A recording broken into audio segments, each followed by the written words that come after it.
क्यों अजब करते हो घर में आ गया हो कर मसीह. Assalamualaikum warahmatullahi wabarakatuh. Pemirsa MTA, kita bertemu kembali dalam acara Ruhani Hazain bersama saya Fadl Ahmad Nuruddin dan rekan saya Saudara Atal Galib Yudi Handayana. Di dalam acara ini kita akan membahas secara ringkas kandungan atau isi buku-buku Hazrat Masih Maud alaihissalam. Dalam episode sebelumnya kita sudah membahas mengenai buku beliau Surma Chashmai Arya. Ya. Dan sekarang kita akan masuk ke buku yang baru, buku beliau yang berjudul Sanai Haq. Jadi mungkin bisa sedikit diterangkan mengenai latar belakang buku ini. Baik, bismillahirrahmanirrahim. Sebagaimana tadi disampaikan bahwa buku Sanai Haq ini ya, ini adalah buku yang ketiga ya dari Ruhani Hazain jilid kedua. Jadi latar belakang penulisan buku ini sebetulnya berawal dari tulisan Hadrat Masih Maud dalam buku sebelumnya, yakni buku Surma Chashmai Arya itu. Jadi Hadrat Masih Maud di dalam buku Surma Chashmai Arya beliau menyampaikan dalil-dalil, penjelasan-penjelasan yang tak terbantahkan berkenaan dengan kekeliruan-kekeliruan akidah kaum Arya. Nah, kemudian setelah buku itu ditulis, kaum Arya menunjukkan reaksi, ingin menjawab buku Hadrat Masih Maud tersebut. Lalu dari kalangan kaum Arya menulis satu buku yang berjudul Surma Chashmai Arya Ki Hakikat or Fano Fareb Gulam Ahmad Ki Kaifiyat. Nah, intinya di situ buku tersebut berisi kata-kata, kalimat-kalimat yang sangat kotor, kalimat yang sangat menyakitkan hati berkenaan dengan Islam. Jadi buku itu dikemas dengan kata-kata yang sangat kotor tadi. Nah, kemudian di dalam buku tersebut juga dinyatakan bahwa Al-Quran yang oleh Hadrat Masih Maud dinyatakan sebagai kitab yang benar, yang berisi pengetahuan mengenai seluruh aspek kehidupan, mengenai agama, Tuhan, dan lain sebagainya. Nah, di dalam buku tersebut dinyatakan bahwa Al-Quran ini tidak bisa memberikan pengetahuan yang hakiki, pengetahuan yang benar berkenaan dengan wujud Tuhan. Sebaliknya, nah, di dalam buku tersebut dinyatakan bahwa Weda lah yang memberikan pengetahuan yang benar berkenaan dengan Tuhan kepada dunia. Nah, kemudian juga disampaikan di dalam buku tersebut bahwa Weda itu berisi penuh dengan ilmu-ilmu pengetahuan, baik ilmu pengetahuan agama maupun ilmu pengetahuan duniawi. Nah, kurang lebih seperti itu isi buku yang ditulis oleh kaum Arya untuk sebagai reaksi terhadap buku yang ditulis oleh Hadrat Masih Maud, Surma Chashmai Arya tadi. Jadi Sanai Haq ini adalah reaksi balik ya, bisa dikatakan beliau. Reaksi balik dari Hazrat Masih Maud alaihissalam, jawaban atas buku kaum Arya tadi. Ya. Dan tadi kaum Arya mengklaim bahwa Weda inilah yang memiliki kandungan ilmu-ilmu baik dini atau agama ataupun duniawi. Nah, di dalam buku ini, dalam buku Sanai Haq ini Hazrat Masih Maud alaihissalam memberikan beberapa contoh ya yang membantah pernyataan atau klaim tersebut. Jadi salah satunya beliau menyampaikan mengenai bagaimana ajaran Weda tentang wujud Tuhan atau Parmeshwar. Ya. Jadi wujud Tuhan di dalam Weda adalah sosok yang tidak bisa menciptakan sesuatu. Ya. Dan karena dia tidak bisa menciptakan sesuatu, maka dia tidak bisa memberikan najat yang bersifat kekal. Ya. Karena jika semua ruh mendapatkan najat yang kekal, sedangkan Parmeshwar tidak bisa menciptakan ruh yang baru, maka tatanan dunia ini tidak akan bisa berjalan. Gitu ya. Itu yang pertama. Nah, kemudian yang kedua adalah berdasarkan Weda, nikmat-nikmat yang diterima, dirasakan oleh manusia di dunia ini, seperti makanan, minuman, ya, sinar matahari, itu adalah sebagai akibat dari amal-amal baik yang dilakukannya dalam kehidupan sebelumnya. Nah, begitu juga rasa sakit, ya, keburukan yang dia rasakan, itu adalah sebagai akibat dari amal-amal buruk gitu ya, yang dia dalam kehidupan sebelumnya gitu ya. Jadi seolah-olah wujud Tuhan itu tidak bisa melakukan ihsan atau kebaikan kepada manusia. Dan gambaran surga atau mukti khanah ya dalam istilah Indonya, surga di dalam Weda itu gambarannya seperti sebuah hotel gitu ya, bisa dikatakan seperti itu ya. Jadi seperti sebuah hotel yang kita bisa masuk ke sana, bisa menginap di sana ketika kita memiliki uang untuk membayar sewanya gitu ya. Jadi kita membayar sewa, kita bisa tidur di sana selama beberapa hari. Ketika uang sewa habis, maka kita harus keluar gitu ya. Nah begitu juga di dalam Weda gambaran surga adalah seperti itu ya. Ketika manusia melakukan amal baik, dia bisa masuk ke surga. Ketika ganjaran dari amal baik itu sudah habis, maka dia harus keluar lagi gitu ya. Dan lahir kembali dalam kehidupan yang baru. Baik, ya itu tadi pandangan-pandangan kaum Arya ya, konsep-konsep ini dikemukakan oleh kaum Arya. Nah, kemudian di dalam buku Syahnai Haq ini juga Hadrat Masih Maud menyampaikan juga beberapa ajaran atau pandangan lain dari kaum Arya. Salah satunya juga tadi mengenai Tuhan ya, konsep mengenai Tuhan. Di mana di dalam akidah-akidah kaum Arya mereka memberikan kedudukan Tuhan itu kepada benda-benda jasmaniah lain seperti benda-benda ruang angkasa, partikel-partikel kecil, debu dan lain sebagainya itu pun memiliki kedudukan sebagai Tuhan. Nah, kemudian api dijadikan sebagai Tuhan, dewa Indra dijadikan sebagai Tuhan dan lain sebagainya. Jadi benda-benda jasmani pun bisa memiliki kedudukan sebagai Tuhan. Ini di dalam konsep kaum Arya. Nah, kemudian jika kita tilik dari sisi yang lainnya berkenaan dengan doa yang diajarkan di dalam Weda ya, berdasarkan keyakinan diajarkan di dalam Weda. Jadi ringkasnya sebagai contoh di dalam Weda itu ada doa yang kurang lebih berbunyi wahai Indra, binasakanlah musuh-musuh kami. Kemudian serahkanlah harta mereka kepada kami. Serahkanlah binatang ternak mereka kepada kami. Serahkanlah kekayaan mereka kepada kami. Nah, jadi dari doa yang diajarkan di dalam Weda ini dimohon atau diinginkan kehancuran musuh. Kemudian menginginkan untuk mendapatkan harta duniawi milik mereka untuk menjadi miliknya. Nah, ini doa yang diajarkan di dalam Weda. Nah, kemudian hal yang unik adalah di satu sisi diklaim bahwa doa ini diajarkan oleh Tuhan, oleh Parmeshwar. Artinya ini adalah doa ilhami ya, doa yang diajarkan oleh Tuhan yang diyakini oleh kaum Arya.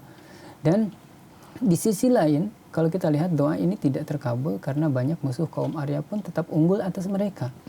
Nah, oleh karena itu ketidakterkabulan doa ini pun merupakan satu indikasi, satu bukti bahwa doa-doa seperti ini tadi ini tidak berasal dari Tuhan sebenarnya. Nah, oleh karena itu Hadrat Masih Maud menarik semua gambaran ini, menjelaskan, memperlihatkan semua hal ini kepada mereka. Dan beliau menulis, oleh karena itu coba renungkan dengan baik, dengan bijak, apakah mungkin ajaran-ajaran serupa ini bisa dikatakan sebagai ajaran dari Tuhan. Nah, ini yang disampaikan oleh Hadrat Masih Maud di dalam buku ini. Dan Hadrat Masih Maud alaihissalam juga menulis bahwa berkebalikan dengan tadi ajaran yang diperlihatkan dalam Weda, Al-Quran memberikan ajaran menggambarkan wujud Tuhan sebagai wujud yang sangat indah dan sangat menarik hati. Ini. Dan beliau juga memberikan beberapa contoh mengutip beberapa ayat dalam Al-Quran. Salah satunya berbunyi, La tasjudu lisyamsi wala lil qamar wasjudu lillahi alladzi khalaqah. Janganlah kamu bersujud atau menyembah pada matahari. Jangan menyembah bulan. Wasjudulillah, tapi bersujudlah kepada Allah Ta'ala ya. Alladzi khalaqah, yang menciptakan semua benda-benda tadi ya. Nah, berkebalikan dengan itu Weda mengajarkan di dalam Weda banyak sekali ajaran-ajaran yang mengajarkan untuk menyembah makhluk gitu ya. Nah, ini satu perbedaan yang sangat mencolok antara ajaran Al-Quran dengan Weda. Nah, kemudian Hadrat Masih Maud juga beliau di dalam buku ini menyampaikan tantangan kepada kaum Arya bahwa coba keluarkan ajaran atau ayat lah kalau kita gitu kan dari kitab Weda yang dapat menandingi ayat-ayat yang beliau sampaikan tadi ini dari ajaran Al-Quran ini, ada atau tidak. Nah, itu tadi satu berkenaan dengan penyembahan terhadap Tuhan. Siapa sebenarnya yang harus kita sembah itu berdasarkan ajaran Al-Quran. Nah, kemudian ayat kedua yang disampaikan oleh Hadrat Masih Maud di dalam buku ini, Allah Subhanahu wa taala berfirman, "Innallaha ya'muru bil adli wal ihsan wa ita'i dzil qurba." Nah, di sini diajarkan bagaimana kita harus berbuat ihsan, berbuat kebaikan. Bahwa Allah Subhanahu wa taala memerintahkan kepada kita ini sebagai umat Islam untuk berbuat adil. Nah, kemudian lebih dari adil kita berbuat ihsan, berbuat kebaikan yang lebih kepada manusia. Kita diberi satu, kita memberi dua. Nah, ini ajaran Al-Quran. Lalu lebih jauh dari itu, Al-Quran mengajarkan berbuat baik kepada orang itu seperti berbuat baik kepada kerabat kita sendiri, kepada keluarga kita sendiri. Artinya tidak ada lagi batasan, gitu kan? Sebagaimana kita mencintai orang yang menjadi keluarga kita, maka demikian pula kita harus mencintai orang lain. Sebagaimana kita berbuat baik kepada orang yang kita sayangi, maka seperti itu pula lah kita mesti berbuat baik kepada orang lain. Inilah ajaran Al-Quran. Sedangkan tadi salah satu yang dijelaskan oleh Hadrat Masih Maud, doa-doa yang diajarkan di dalam WD itu berisi untuk kehancuran musuh-musuh, gitu kan, untuk mendapatkan harta kekayaan milik mereka. Nah, ini jauh berkebalikan. Ajaran Al-Quran dengan ajaran Weda sungguh terlihat sangat mencolok perbedaannya. Itu ayat kedua. Jadi Weda mengajarkan bahwa wujud Parmeswara itu adalah salah satu wujud dari jutaan wujud ya, yang ada di alam semesta. Sedangkan Al-Quran dengan jelas menyatakan bahwa wujud Allah Ta'ala ini bukanlah bagian dari alam semesta, ya, tapi dia adalah pencipta dan pemilik. Ya. Nah, selanjutnya disebutkan ke dalam Al-Quran, Allahu nurus samawati wal ard. Ya. Jadi segala makhluk yang ada di langit maupun di bumi, Allah Ta'ala lah yang memberikan nur atau cahaya kepada mereka. Ya. Ya. Jadi dari perbandingan ajaran tadi sudah kentara sekali ya, bagaimana ajaran Al-Quran dan bagaimana ajaran-ajaran di kitab Weda yang dijelaskan oleh Hadrat Masih Maud di dalam buku Shahnai Haq ini. Nah, kemudian di dalam selanjutnya nih, Hadrat Masih Maud di dalam buku sebelumnya, yakni buku Surma Chashmeh Arya, beliau membuktikan mengenai salah satu akidah atau keyakinan kaum Arya, yakni tanasuh atau reinkarnasi, bahwa akidah itu adalah benar-benar keliru. Kemudian di dalam buku Shahnai Haq ini pun Hadrat Masih Maud menyampaikan beberapa penjelasan sebagai tambahan untuk memperkuat hal ini. Nah, dalil yang pertama yang beliau jelaskan di dalam buku ini adalah berkenaan dengan seberapa jauh Parmeshwar atau Tuhan yang diyakini oleh kaum Arya ini menguasai atau berkuasa atas ruh. Nah, ini jadi yang pertama, kalau dikatakan bahwa Parmeshwar atau Tuhan yang diyakini oleh kaum Arya ini berkuasa atas ruh karena memang Tuhan itu, karena itu memang hak Tuhan, karena itu memang haknya, maka hak itu sendiri akan bisa terbukti ketika Parmeshwar atau Tuhan yang diyakini oleh mereka itu sendiri adalah sebagai pencipta.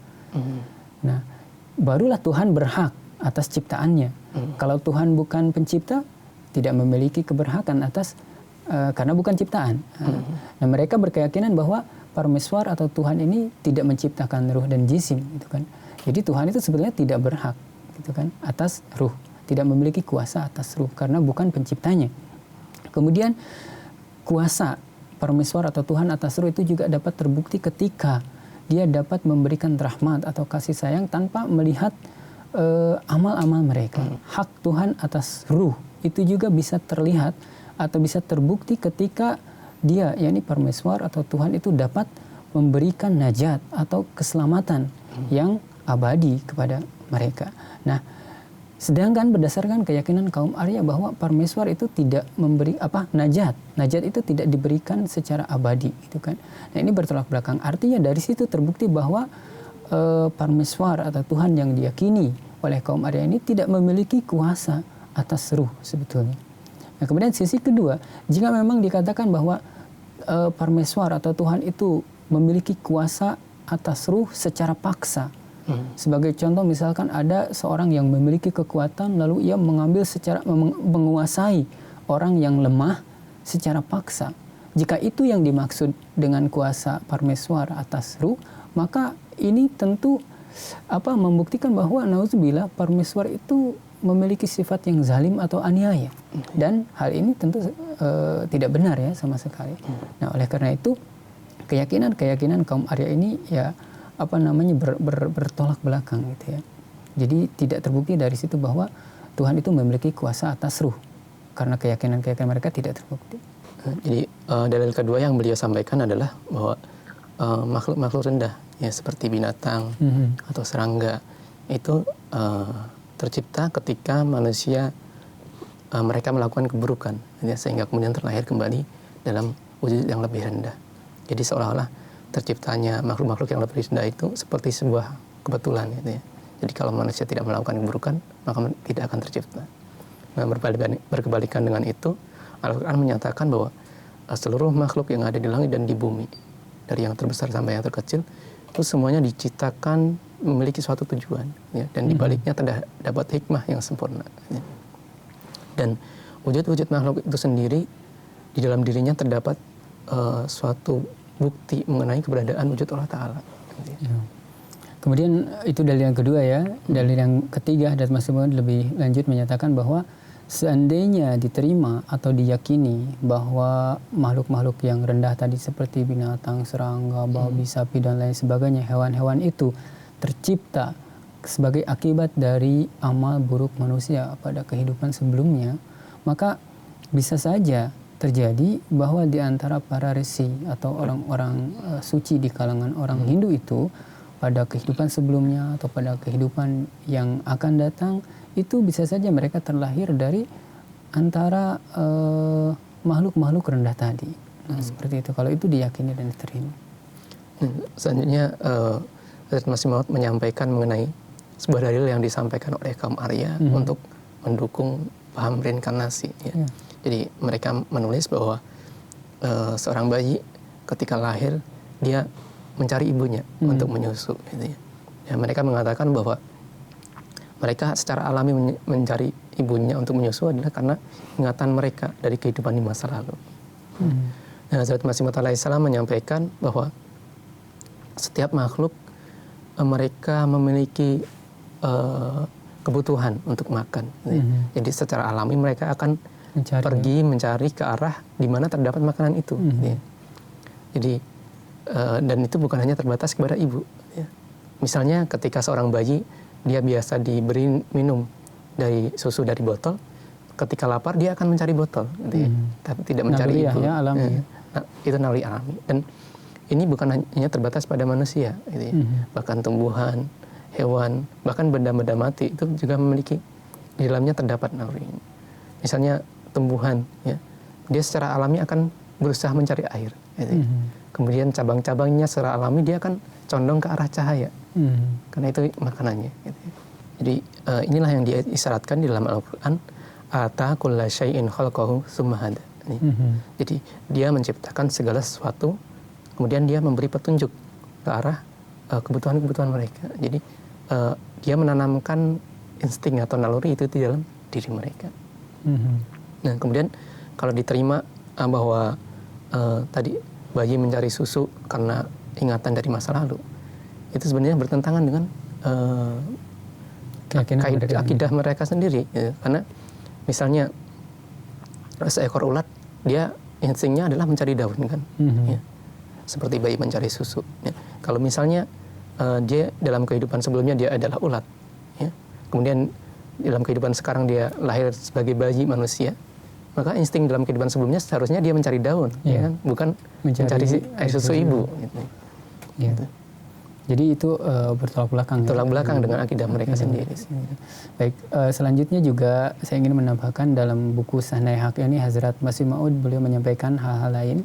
Yang pertama adalah berkenaan dengan keberatan dan tuduhan yang sebetulnya tidak masuk akal atau sia-sia dari Pandit Dayanan, ya, seorang tokoh Hindu Arya Samaj kala itu. Dia mengatakan bahwa kata Hindu itu sebetulnya kata yang digunakan oleh kaum muslimin untuk mengejek para pengikut Arya, gitu ya.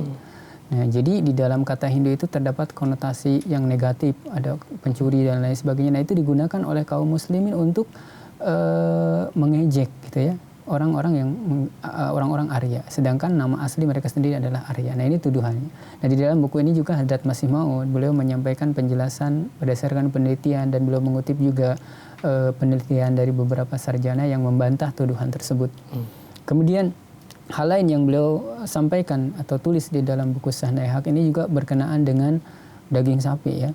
Sapi ini di kalangan orang-orang Hindustan memiliki kedudukan yang mulia, yang sangat dihargai. Daging mereka tidak dimakan dan tidak disembelih gitu.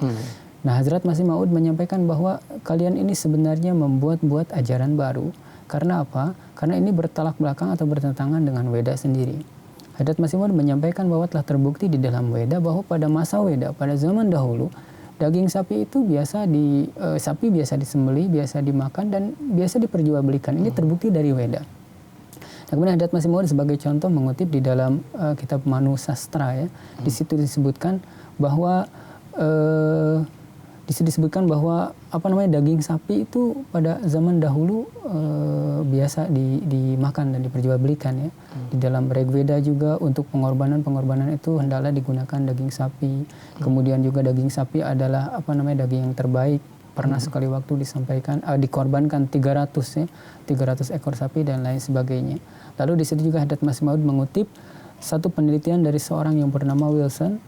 Ya, dia mengisyaratkan kepada satu sruti atau satu ayat dari Weda, di mana di situ mengindikasikan bahwa pada zaman Weda, pada zaman dahulu, daging sapi ini biasa disembelih, biasa dimakan, diperjualbelikan. Nah, lalu yang terakhir, Hazrat Masih Maud juga menyampaikan berkenaan dengan salah satu doa ilhami yang diajarkan di dalam Weda, di mana di situ disebutkan sebuah doa, wahai Parmeswar, potong-potonglah musuh kami sebagaimana seorang jagal memotong-motong daging sapi. Nah, seandainya sapi ini tidak biasa dipotong-potong, kebiasaan ini tidak ada pada zaman dahulu, maka mengajarkan doa dengan sesuatu yang bertolak belakang dengan kenyataan ini juga bertentangan dengan kemuliaan Tuhan. Jadi itu juga dijelaskan oleh Hazrat Masih Maud di dalam buku ini. Jadi selanjutnya kaum Arya mereka juga menyampaikan keberatan mereka. Ya. Mereka menyatakan bahwa mereka tidak percaya pada ilham dan wahyu-wahyu yang diterima oleh Hazrat Masih Maud alaihissalam. Seperti dalam Barahin Ahmadiyah banyak sekali. Mereka menyatakan bahwa itu sebenarnya adalah kedustaan. Ya. Selanjutnya juga dalam buku itu dijelaskan mengenai bagaimana kaum Arya mereka tidak mempercayai ilham-ilham yang diterima oleh Hazrat Masih Maud alaihissalam. Seperti dalam buku Barahin Ahmadiyah. Ya. Dan menyatakan bahwa itu sebenarnya dusta, kebohongan. Kemudian buku yang ditulis oleh kaum Arya sendiri sebagai jawaban terhadap Surma Chashma Arya, di dalamnya sebenarnya tidak ada bantahan-bantahan. Hanya berupa caci makian. Ya. Karena kalau memang ada bantahan, seharusnya pemimpin mereka, ya, Munshi Juanda Said, membaca buku itu kemudian menyatakan bahwa ya memang ada berisi bantahan di dalamnya. Nah, kemudian poin yang ketiga adalah bahwa mereka menulis selebaran, ya. Kaum Arya ini menulis selebaran, kemudian mencatat nama 2 orang Arya yang tinggal di Kadian, yakni Lala Mulawamal dan Lala Serampat. Ya. Dan di dalam selebaran itu ditulis bahwa 2 orang ini mereka tidak melihat, menyaksikan Hazrat Masih Maud alaihissalam menerima ilham, tidak menerima nubuatan, dan mereka menyatakan tidak menyaksikan sempurnanya nubuatan tersebut. Gitu ya. Ya, itu tadi ya tuduhannya. Nah, sebagai jawaban yang disampaikan oleh Hazrat Masih Maud di dalam buku Syahnai Haq ini bahwa Hazrat Masih Maud saya menuliskan beberapa nama pimpinan kaum Arya Samaj dan orang Hindu di dalam buku Surma Chashma Arya.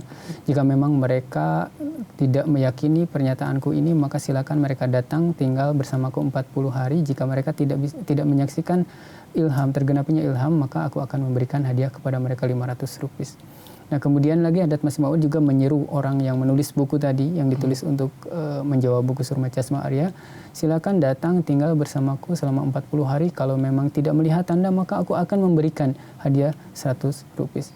Nah, kemudian berkenaan dengan selebaran tadi, Hazrat Masih Maud memberikan penjelasan bahwa hendaklah orang-orang Arya yang berada di Kadian ini mereka berkumpul, dan Lala Mulawamal dan Lala Serampat tadi diminta untuk bersumpah di hadapan halayak ramai bahwa mereka tidak pernah menyaksikan satu ilham atau satu tanda Hazrat Masih Maud tergenapi sebagaimana diisyaratkan oleh Hazrat Masih Maud. Ya. Dan mereka harus berdoa pada Parmeswar jika memang mereka tidak menyaksikan ini gitu, mereka menyaksikan itu, dan jika memang ini kedustaan maka Parameswara akan memberikan menimpakan azab kepada mereka dan keluarganya. Nah, maka kata Hadrat Masih Maud, jika telah melakukan itu Tuhan akan memberikan keputusan. Nah, Hadrat Masih Maud pun menuliskan beberapa contoh nubuatan 4-5 nubuatan, dan beliau menantang bahwa jika memang orang Arya ini tidak menyaksikan nubuatan itu tergenapi, maka silakan bersumpah gitu kan. Seperti yang disampaikan oleh Hadrat Masih Maud tadi. Tapi tidak ada seorang pun yang berani maju untuk menyatakan sumpahnya. Iya. Demikianlah pemirsa tadi perbincangan kami berdua mengenai buku beliau, Sanai Hak. Ya, kita akan berjumpa kembali dalam episode selanjutnya, masih berkenaan dengan buku-buku Hazrat Masih Maud alaihissalam. Untuk kali ini sekian dari saya. Assalamualaikum warahmatullahi wabarakatuh. Waalaikumsalam.